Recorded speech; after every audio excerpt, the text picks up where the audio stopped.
Welcome back to Olympia classes guys. कैसे हैं आप लोग?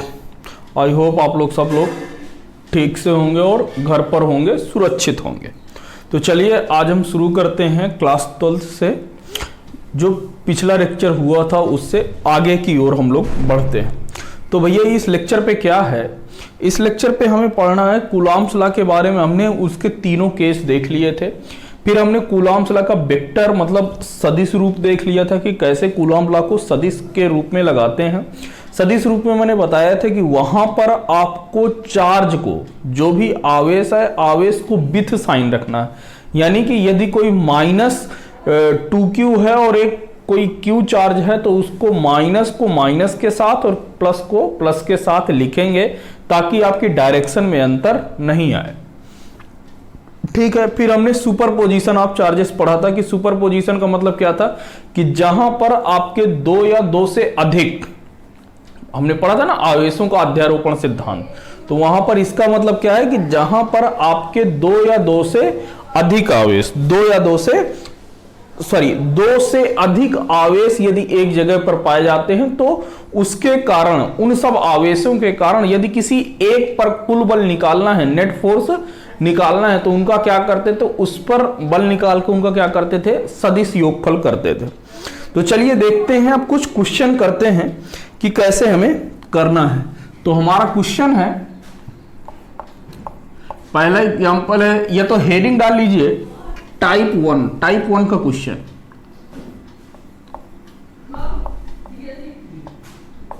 टाइप 1 का क्वेश्चन है। टाइप 1 का क्वेश्चन क्या है, लिखेगा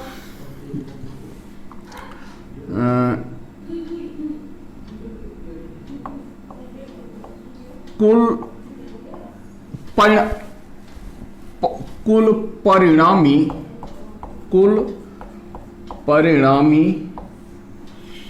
बल पर आधारित प्रश्न, बल पर आधारित प्रश्न।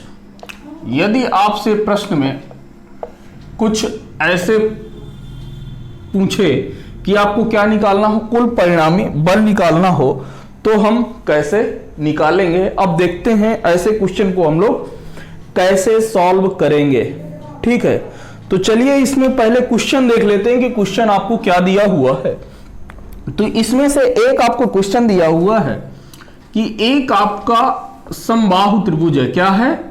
समबाहु त्रिभुज है। ये हमने समबाहु त्रिभुज बना दिया। ठीक है, और इसके कोने पर या समबाहु त्रिभुज के शीर्ष पर Q और Q चार्ज रखा हुआ है। ठीक, समबाहु त्रिभुज की जो भुजा है वो क्या है, ए है। अब मैं इसको नंबर दे दूं तो ये नंबर 1 है, नंबरिंग कर दूं ना, ये पहला चार्ज, ये दूसरा चार्ज और ये तीसरा चार्ज। तो हमें 1 पर लिखिएगा, प्रश्न क्या है, आवेश 1 पर लगने वाला परिणामी बल ज्ञात कीजिए। परिणामी बल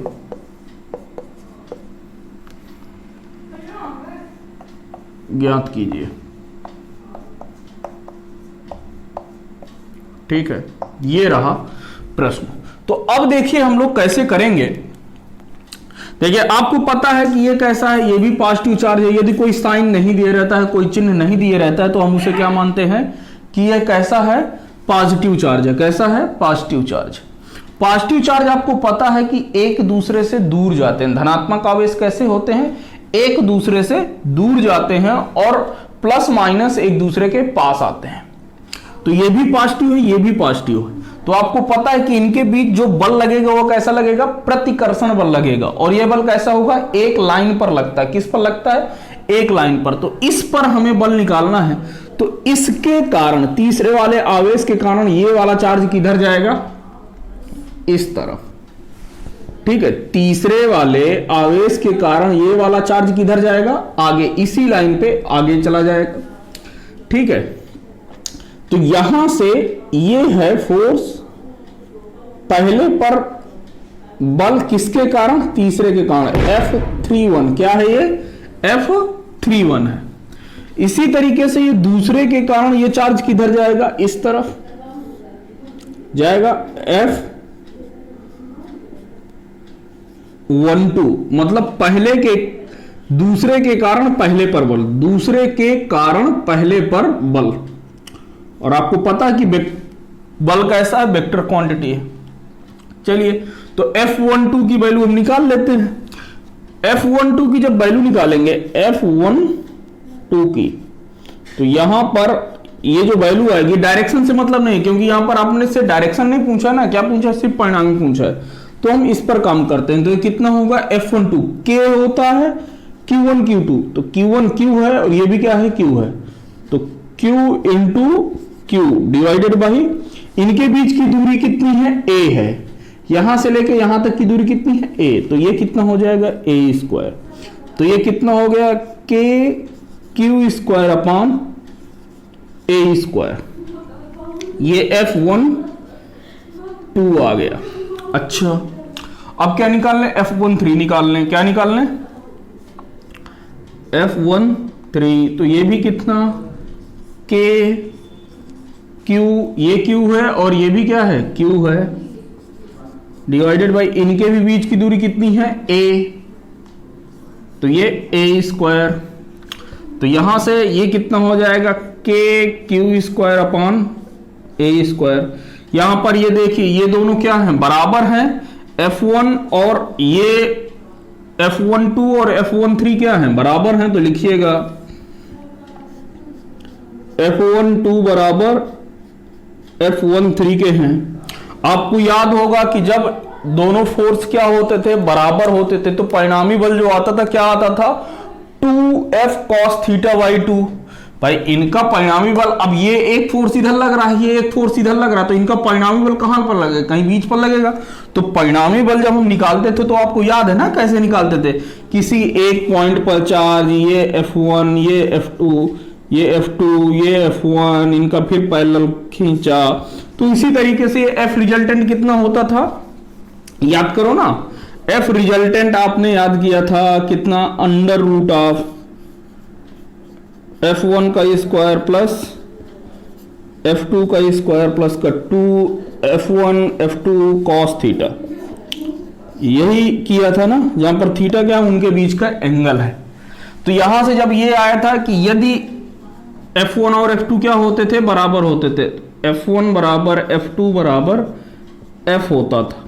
तो ये कितना होता था, रिजल्टेंट फोर्स होता था आपका, आता था 2F cos θ/2।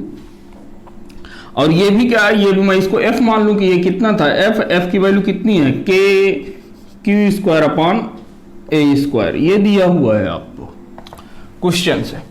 तो यार ये यहां पर F दोनों ये सब क्या है, बराबर, तो यही वाली कंडीशन लग गई। अच्छा थीटा देख लेते हैं। ये वाला समबाहु त्रिभुज का हर एक कोण कितना होता है, 60 अंश का। कितना होता है, 60 डिग्री का। तो ये 60, तो ये 60, तो ये 60 अंश का। अब ये ऊपर वाला जो एंगल है, तो ये कैसा है, शीर्षाभिमुख कोण है, तो वो भी क्या होगा, 60 होगा। तो इनके F1 और F12 और F13 के बीच का जो कोण होगा वो कितना है, 60 डिग्री है। तो लिखिएगा F12 व F13 के मध्य 60 अंश का कोण, 60 अंश का कोण है, लिख लिया। अब यहां पर θ/2, तो θ/2 कितना हो जाएगा, 60 बटा 2। तो F रिजल्टेंट आपका आ जाएगा 2F cos 60/2। तो ये आपका आ जाएगा 2F की जगह पे कितना है, K Q² अपॉन A² और cos 30 और cos 30 की वैल्यू कितनी होती है, √3/2। हटा दूं, इसको हटा के मैं लिखे दे रहा हूं √3/2, क्योंकि cos 30 की वैल्यू होती है √3/2। तो ये से ये कैंसिल, तो आपकी वैल्यू आ गई √3 के क्यू स्क्वायर अपॉन ए स्क्वायर। नोट कर लीजिए इसे।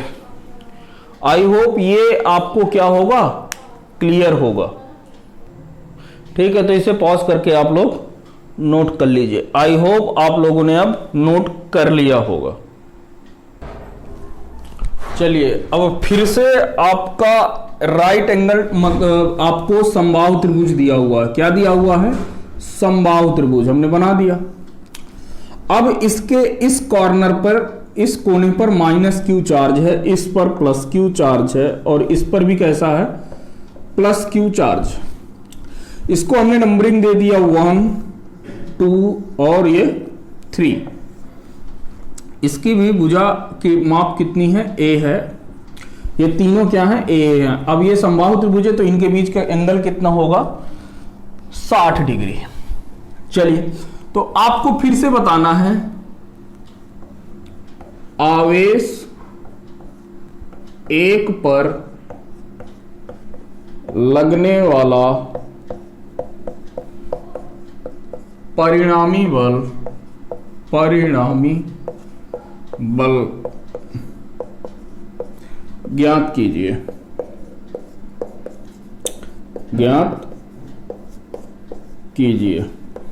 ठीक है, अब इनको करते हैं। तो देखिए क्या करेंगे, अब हम सॉल्यूशन कर रहे हैं। क्या कर रहे हैं, सॉल्यूशन। तो आप यदि देखें तो यहां से ये कैसा है, ये पॉजिटिव चार्ज है और ये भी पॉजिटिव चार्ज। तो इस पॉजिटिव चार्ज के कारण ये वाला फोर्स चार्ज किधर जाएगा, आगे की तरफ, और वो लाइन में लगता है तो ये आगे बढ़ गया। ये कौन सा हो जाएगा, किस पर बल लग रहा है, एक पर। अब किसके कारण लग रहा है, 2 के कारण, तो F1 2 के कारण। ठीक है, अब ये कैसा है, आपका निगेटिव चार्ज है और ये कैसा है, पॉजिटिव चार्ज है। अरे तो ये दोनों आप क्या करेंगे, एक दूसरे को अट्रैक्ट करेंगे। क्या करेंगे, एक दूसरे को अट्रैक्ट करें, मतलब आकर्षित होंगे। तो ये इसकी तरफ बल लगेगा, ये इसकी तरफ जाएगा। तो इसकी तरफ जब जाएगा तो ये वाला फोर्स इसी लाइन में लगेगा, और कितना बल लगेगा, ये लगेगा आपका ये लगेगा F1 पर लग रहा है, किसके कारण, 3 के कारण। डायरेक्शन समझ में आई ना, ऐसा क्यों हुआ है, क्योंकि ये वाला चार्ज ये निगेटिव चार्ज की तरफ जाएगा ना, बात समझ रहे हो, तो ये वाली डायरेक्शन इधर आ जाएगी। चलिए अब देखते हैं कि इनके बीच का जो एंगल है वो एंगल समझ लेते हैं। तो एंगल ये कितना है भैया, 60 है। कितना है, 60 डिग्री। ये भी कैसा है, 60 डिग्री। ये एंगल भी कैसा है, 60 डिग्री। अब आपको पता है कि यह एक लाइन है, तो ये वाला एंगल कितना हो जाएगा, 120 डिग्री। कितना हो जाएगा, 120 डिग्री। अच्छा 120 डिग्री क्यों होगा, क्योंकि यह क्या है, एक लाइन है, तो एक सीधी रेखा कितने अंश का कोण बनाती है, 180 अंश का। तो 60 निकल गया तो बचा कितना, 120। अच्छा अब मैं डायरेक्ट फार्मूला लगा दे रहा हूं, F रिजल्टेंट कितना होता है। अच्छा यहां से देखिए ना, मैग्नीट्यूड क्या होगा, F12 की वैल्यू निकालिए। F12 कितना होगा, K Q, तो Q स्क्वायर, इनके बीच की दूरी कितना, A स्क्वायर। ये हो गया। F13 आपका किसके बराबर होगा, F13 बराबर होगा K Q, तो Q square upon A square. अच्छा यहां पर मैं साइन के साथ नहीं लिख रहा हूं, क्यों नहीं लिख रहा हूं, कि केवल परिणामी बल पूछा है, दिशा नहीं पूछा है। ठीक है, ये हो गया। तो अब क्या करेंगे, ये दोनों क्या हैं, बराबर हैं, मतलब फिर से वही हो गया कि F12 बराबर F13 बराबर किसके है, F के। और ये कितना है, K Q square upon A square. तो अब आपको पता है कि नेट फोर्स जब A पर निकालते हैं, एक पर लगने वाला कुल बल या परिणामी बल कितना होता है, 2। जब दोनों बल क्या हो, बराबर हो, तो कितना आता था, 2F cos θ/2। तो इन दोनों F12 और F13 के बीच के एंगल कितना है, 120। तो ये कितना हो जाएगा, 2K Q square upon A square cos 120/2। तो ये कितना हो जाएगा, 2K Q square upon A square. अच्छा एक चीज ध्यान देना, ये थीटा बाई 2 है, कॉस थीटा बाई 2 नहीं है, ये कितना है, थीटा बाई 2 है।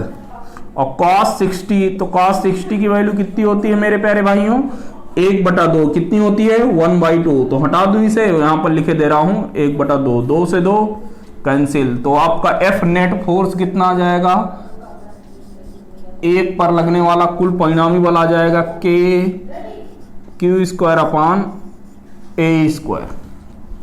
ठीक है, नोट कर लीजिए।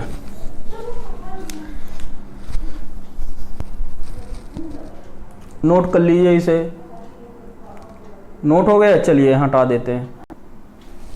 देखिए इन क्वेश्चन को हम x और y के घटक में भी तोड़कर कर सकते, तो लिखिएगा नोट डाल के, नोट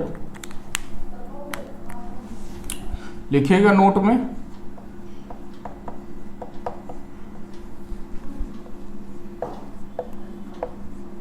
उपर्युक्त प्रश्नों को हम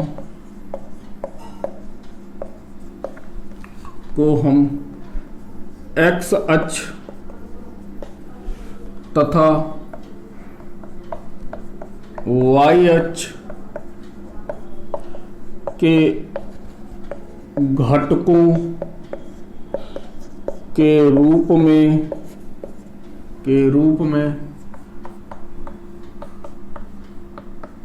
तोड़कर भी परिणामी बल निकाल सकते हैं,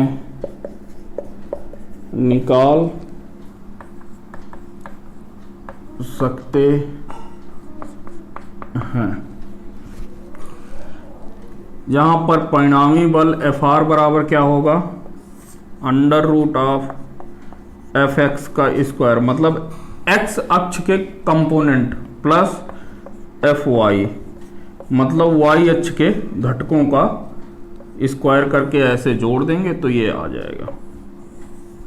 चलिए लिख लिया, नोट लिख लिया। अब नोट लिखने के बाद अब हम क्या करते हैं, इस विधि से इस वाले क्वेश्चन को सॉल्व किए ले रहे हैं। ठीक है, चलिए हटा दें।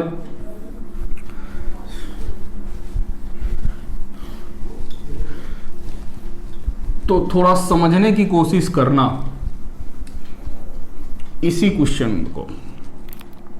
इसका x डायरेक्शन में जो कंपोनेंट आएगा, x डायरेक्शन में वो आपका ये होगा, और जो x डायरेक्शन है वो क्या करेगा, इसको बराबर बराबर भागों में क्या करेगा, काटेगा।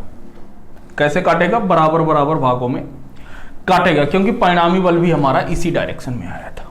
ठीक है, तो जब ये बराबर बराबर भागों में काटेगा, क्या करेगा, काटेगा, तो ये कितना हो जाएगा, ये भी क्या हो जाएगा 60। ये जो एंगल था, इस एंगल को बराबर भागों में बांटा तो पूरा एंगल कितना था 120, तो ये कितना हो गया 60 डिग्री। तो ये भी कैसा हो गया 60 डिग्री।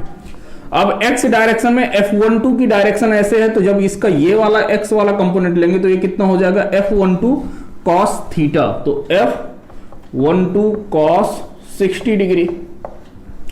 और इसी तरीके से जब ये वाला कंपोनेंट इधर लेंगे तो ये कितना हो जाएगा F13, ये भी इधर ही आएगा, ये कितना आएगा F13 cos 60 डिग्री।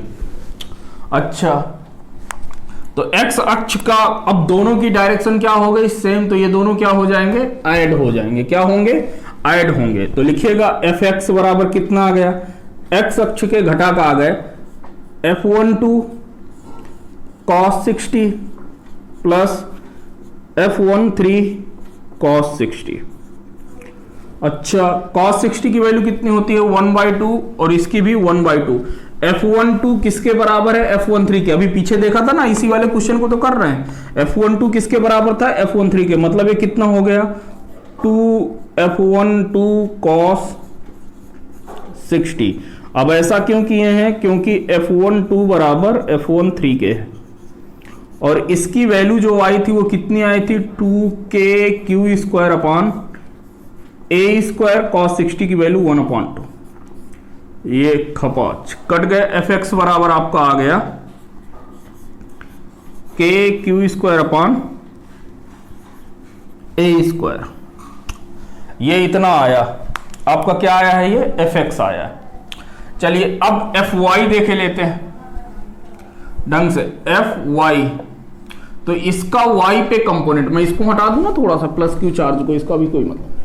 तो जब मैं इसको हटाऊंगा तो ये वाला एंगल कितना हो जाएगा, F12 साइन थीटा हो जाएगा, और साइन थीटा कितना है 60, तो ये साइन 60। और ये वाला कंपोनेंट ये भी ऐसे आ जाएगा, तो कितना आ जाएगा, ये आ जाएगा F13, ये इसका कंपोनेंट है ना, तो ये कितना आ जाएगा F13 साइन 60। दोनों की डायरेक्शन क्या है, अपोजिट है, ये ऊपर जा रहा है और ये नीचे जा रहा है, यानी कि क्या होंगे, घटेंगे, y डायरेक्शन तो यही है। तो Fy2 बराबर कितना आ जाएगा, Fy बराबर F12 साइन 60 माइनस क्यों लगा, क्योंकि अपोजिट डायरेक्शन है, F13 साइन 60 साइन 60। अब आपको पता है कि F12 बराबर F13 के है, तो ये कितना हो जाएगा, ये दोनों जीरो हो जाएंगे। क्यों, क्योंकि F12 और F13 क्या है, बराबर है। तो y का कंपोनेंट कितना हो गया, 0। तो अब नेट परिणामी बल कितना होता है, ये मैंने आपको बताया था, अंडर रूट ऑफ Fx का स्क्वायर प्लस का Fy का स्क्वायर। यहां से जब मैंने सॉल्व किया इसे, तो ये कितना आ जाएगा, Fx का k Q square upon a square का होल स्क्वायर प्लस का 0 का स्क्वायर। ठीक, तो अब ये कितना बचा, 0 जो ऐड करेंगे तो यही रहेगा, तो इसको ऐसे ही लिख देते हैं। अब ये कितना हो जाएगा, ये सीधे जब अंडर स्क्वायर है, तो स्क्वायर जब अंडर रूट से बाहर आएगा तो क्या आएगा, अंडर रूट स्क्वायर के बगैर आ जाएगा, तो के क्यू स्क्वायर अपान ए स्क्वायर। ये क्या हो गया आपका परिणामी बल। तो देखिए, चाहे वो ऐसे करिए या ऐसे करिए, ठीक है, चाहे उस मेथड से करिए या इस मेथड से करिए, आपका आंसर क्या होगा मेरे भाई, आंसर आपका सेम आएगा। तो यार इसे भी नोट कर लीजिए ताकि आपको दिक्कत ना हो किसी भी प्रकार का क्वेश्चन करने में, ठीक है, नोट करिए इसे। चलिए मेरे भाई, अब अगला क्वेश्चन करते हैं। अगला क्वेश्चन है, आपको एक स्क्वायर दिया हुआ, क्या दिया हुआ है, एक स्क्वायर दिया हुआ। ये हमने एक स्क्वायर बना लिया। इस स्क्वायर पर ये नीचे वाला दोनों कॉर्नर पर क्यू चार्ज है, इस पर माइनस क्यू चार्ज है, ऊपर वाले पर कितना है, माइनस क्यू। इसकी साइड कितनी है, ए है, कितनी साइड है, ए है, ठीक है। अब ये क्या है, इसके विकर्ण है, मैं क्या बना रहा हूं, विकर्ण, और विकर्ण जहां पर काट रहे हैं वो पॉइंट कितना है, ओ है। विकर्ण जहां पर काट रहा है वो पॉइंट कितना है, ओ है। और इस ओ पॉइंट पर आपका क्यू चार्ज रखा हुआ है। कैसा चार्ज रखा हुआ है, Q charge, small Q charge रखा हुआ है। किस पर, इस पॉइंट पर आपका कैसा चार्ज रखा हुआ है, स्मॉल क्यू। तो आपको क्या बताना है, लिखिएगा, आवेश स्मॉल क्यू पर लगने वाला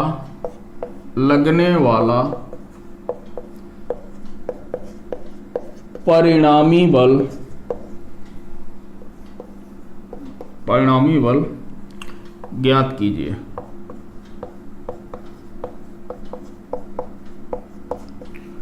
देखिएगा ध्यान से, बिल्कुल ध्यान से देखना है, नहीं तो आप एग्जाम लोग में धुआं देखेंगे, ठीक है। चलिए देखते हैं। तो धुआं ना देखें इसके लिए कैसे देखना, बोर्ड में ध्यान से देखना है। ये कैसा चार्ज है, पॉजिटिव चार्ज है। ये कैसा है, पॉजिटिव चार्ज है। तो इसके कारण, ये क्यू के कारण, मैं इसको नंबरिंग दिए दे रहा हूं, 1 2 3 4। ध्यान से देखिएगा। तो इसके कारण ये वाला चार्ज किधर जाएगा, इससे दूर जाएगा, क्योंकि ये भी पॉजिटिव, ये भी पॉजिटिव। तो इस पर दूसरे के कारण लगने वाला बल F2 हो जाएगा, ठीक है। ये F2 इस डायरेक्शन में लगा रहा है, ठीक है। अब ये चौथा वाला भी देख लेता हूं। ये कैसा है, निगेटिव चार्ज है। तो निगेटिव चार्ज, और ये कैसा है, पॉजिटिव चार्ज। तो पॉजिटिव चार्ज किधर जाएगा, निगेटिव की तरफ जाएगा। तो मतलब कि ये कैसा हो जाएगा, ये भी इसी डायरेक्शन में लगेगा, जो इसके कारण जो इस पर बल लगेगा वो भी इसी डायरेक्शन में लगेगा। कितना लगेगा? F4। चलिए अब इसके लिए देखते हैं, ये भी पॉजिटिव चार्ज है, ये भी कैसा पॉजिटिव चार्ज, तो एक के कारण ये इधर जाएगा, दूर जाएगा, तो ये दूर जा रहा है, एक से दूर जा रहा है, तो F1 हो गया। ठीक है, अब तीसरा कैसा है? निगेटिव चार्ज है, मतलब ये पॉजिटिव है और ये निगेटिव है, तो ये निगेटिव चार्ज की तरफ जाएगा, तो चलो ठीक है, डायरेक्शन भी यही हो गई, F3। चलिए तो अब पहले क्या करते हैं, अच्छा एक चीज आपको पता होगा कि यदि आपका कैसा है, वर्ग है, क्या है, स्क्वायर है, यानी कि वर्ग है, तो वर्ग के जो विकर्ण होते हैं, वर्ग के जो विकर्ण होते हैं एक दूसरे को 90 डिग्री के एंगल पर काटते हैं। कैसे काटते हैं? 90 डिग्री के एंगल पर, मतलब कैसा कोण बनाते हैं? समकोण बनाते हैं, 90 अंश का कोण बनाते हैं। ठीक है, तो यहां से F12 की वैल्यू लिखते हैं, F1 की वैल्यू लिखते हैं, किसकी लिखते हैं? 1 की। तो Q पर निकाल रहे हैं, तो कितना हो जाएगा? K small Q two capital Q upon ये वाली दूरी। तो यार बात समझना यार आप मेरी, ये भुजा आपकी कितनी है? A है, ये वाली भुजा A है, ये वाली भुजा A है, तो ये क्योंकि ये क्या है आपका स्क्वायर है, तो ये 90 अंश का कोण बनाएगा, तो ये कितना हो जाएगा? ये विकर्ण है ना, तो ये विकर्ण कितना हो जाएगा? √A² प्लस A², तो A बाहर आ जाएगा और ये कितना हो जाएगा? √2। तो यार हमें पूरा थोड़ी ना चाहिए, हमें कितना चाहिए? आधा चाहिए। क्या चाहिए? आधा चाहिए ना, तो ये तो आधा कितना हो जाएगा? A√2/2। पहले ये बताओ ये दूरी समझ में आई कि नहीं आई? पाइथागोरस प्रमेय लगा दिए हैं। ठीक है, विकर्ण निकालिएगा और उस विकर्ण का क्या कर दीजिएगा? आधा। ठीक है, तो ये वाली दूरी आ जाएगी कितनी? A√2/2 का होल स्क्वायर। इसी तरीके से जब आप F2 को निकालेंगे तो वो भी यही आएगा। ठीक है, 1 आ गया, F2 आ गया, F3 भी आपका यही होगा, F4 भी आपका यही होगा। मतलब हर जगह पर फोर्स क्या है? बराबर हैं। तो एक जगह पर F2 प्लस का F4 ऐड हो रहा है, तो F2 प्लस का F4 ऐड कर दो, F2 प्लस का F4। बात समझ रहे हो ना? ये वाली डायरेक्शन में कितना है? F2 प्लस का F4, तो ये कितना हो जाएगा? 2 टाइम्स ऑफ, क्योंकि सब क्या है? बराबर है, 2 times of K upon A√2/2 का होल स्क्वायर। और आपका जो F1 प्लस का F3 जो आएगा, ये भी कितना आएगा? इतना ही, 2KQ कैपिटल Q अपान A√2/2 का होल स्क्वायर। ठीक है, ये चीजें हो गई। अब आप क्या करेंगे? अब तो आपको ये दोनों पता हो गया। अब ये वाला फोर्स और ये वाला फोर्स, अब आपके पास कितने फोर्स हो गए? इनका ये नेट रिजल्टेंट और ये नेट रिजल्टेंट। तो अब आपके पास कितने फोर्स आ गए? 2 फोर्स। कौन कौन से? एक ये वाला और एक ये वाला। ये वाला कितना है? F2 प्लस का F4 है, और ये कितना है? F1 प्लस का F3 है। अच्छा, इन दोनों के बीच का जो एंगल है वो कितना है? 90 है। तो जब इस पॉइंट पर आप परिणामी बल निकालते तो कितना आता था? Fr आता था आपका 2, क्योंकि ये दोनों क्या है? बराबर हैं, तो 2F cos θ/2। तो cos θ/2 ये कितना हो जाएगा? 90 डिग्री है, तो ये कितना हो जाएगा? 2F cos 90/2 मतलब 45 डिग्री। तो ये कितना हो जाएगा? 2F की वैल्यू रख दूं, F की वैल्यू तो यही है, तो 2 into 2 KQ capital Q upon A² into 2 divided by 4, ये हो जाएगा इंटू cos 45 की वैल्यू, ये कितना हो जाएगा? cos 45, और cos 45 की वैल्यू कितनी होती है? 1/√2। इसको हटा के मैं कितना लिख दूं? 1/√2। तो ये रहेगा आपका आंसर। ठीक है, आप इसको चाहें तो और आगे सॉल्व कर सकते हैं। मैंने 2 से 2 काट दिया, ये जाएगा तो 8/√2, या √2 का मैं ऊपर नीचे मल्टीप्लाई कर दूंगा, तो ये रहा √2 का ऊपर नीचे मल्टीप्लाई, तो ये यहां से जाके 4√2। तो मैं इसका आपका डायरेक्ट आंसर लिख दे रहा हूं, ये 4 √2 k small Q capital Q upon a², that's the answer. तो ये आपका क्या आ जाएगा, परिणामी बल। किस पर, क्यू पर लगने वाला कुल परिणामी बल आपका आ गया। नोट कर लीजिए। तो देखिए सब बात क्या है, सब बात आपकी समझने की है। यदि आपने समझ लिया सब सारी चीजें तो आपको फिर कोई प्रॉब्लम नहीं होने वाली है, ठीक है। तो आप इसे नोट करिए पहले। चलिए, तो अब आपको मैं क्वेश्चन एक नोट डाल के लिखिएगा, नोट डाल के कि यदि किसी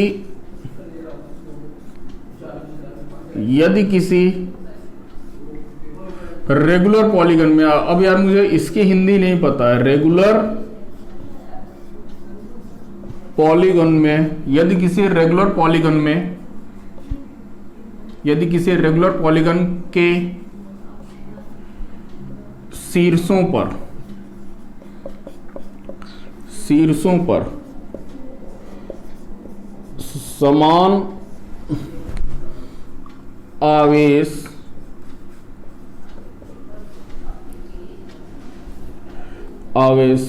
रखे हों तो इस पॉलीगन के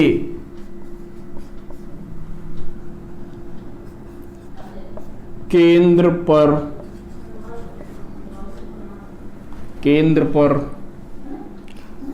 रखे आवेश पर लगने वाला कुल परिणामी बल शून्य होगा।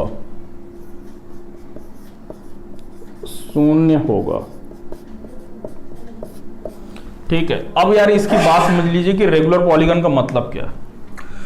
यार रेगुलर पॉलीगन का मतलब है कि ऐसा कोई बंद फिगर, बंद आकृति, जैसे ये एक क्या हो गया, त्रिभुज हो गया, ठीक है। ये इस पर क्यू, इस पर क्यू, इस पर क्यू चार्ज, और इसके सेंटर पर मतलब यहां पर यदि कोई आपका चार्ज रखा हो तो इस चार्ज पर इन तीनों चार्जों के लगने के कारण ये जो अंदर वाला जो आवेश है, इस आवेश पर इन तीनों आवेशों के कारण लगने वाला परिणामी बल क्या होगा, शून्य होगा। अब यदि यहां पर आपका क्या है, स्क्वायर है, यहां पर Q charge Q charge Q charge, देखिए ध्यान देना है, क्या ध्यान देना है कि शीर्षों पर समान आवेश रखे हो, मतलब उनका मैग्नीट्यूड भी क्या, परिमाण भी क्या हो, बराबर हो, और उनका जो चिन्ह है वो भी क्या हो, बराबर हो। यदि धनात्मक आवेश है तो धनात्मक आवेश ही हर जगह पर हो, और यदि कैसा है ऋणात्मक आवेश है तो ऋणात्मक आवेश ही हर जगह पर हो। चलिए, तो इसी तरीके से यहां पर यदि कोई चार्ज क्यू होता है तो इस पर भी लगने वाला परिणामी बल कितना होगा, 0 होगा। और यहां पर यदि कोई आपका रेगुलर पॉलीगन है, कुछ ऐसे बना हुआ है,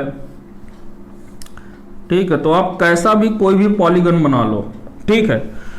यदि इनके आवेश पर क्यू क्यू क्यू चार्ज है, ठीक है, हर जगह पर, और इसके सेंटर पे यदि कोई चार्ज क्या है, क्यू है, तो इस क्यू पर लगने वाला टोटल परिणामी बल क्या होगा, 0 होगा। तो आपका काम यही है कि आप इन दो आकृति के लिए, एक ट्रायंगल के लिए और एक स्क्वायर के लिए, एक त्रिभुज के लिए और एक वर्ग के लिए, आज आप इनको निकालेंगे कि इन पर लगने वाला परिणामी बल क्या होगा, 0 होगा। यह आज का आपका क्या है, होमवर्क है, ठीक है। तो यदि आपको समझ में आया होगा ना, तो ये सब सारी चीजें बहुत आसानी से इजीली हो जाएंगे। तो चलिए बच्चों, आज के लिए इतना ही, मिलते हैं आपसे अगले लेक्चर में। यदि आपने अभी तक चैनल को सब्सक्राइब नहीं किया है तो चैनल को सब्सक्राइब कर लीजिए, ठीक है, क्योंकि यदि आप चैनल को सब्सक्राइब करेंगे तभी आपको क्या है, फायदा होगा, अदरवाइज नहीं होगा, ठीक है ना। तो चलिए आपसे मिलते हैं अगले लेक्चर में। Thank you very much.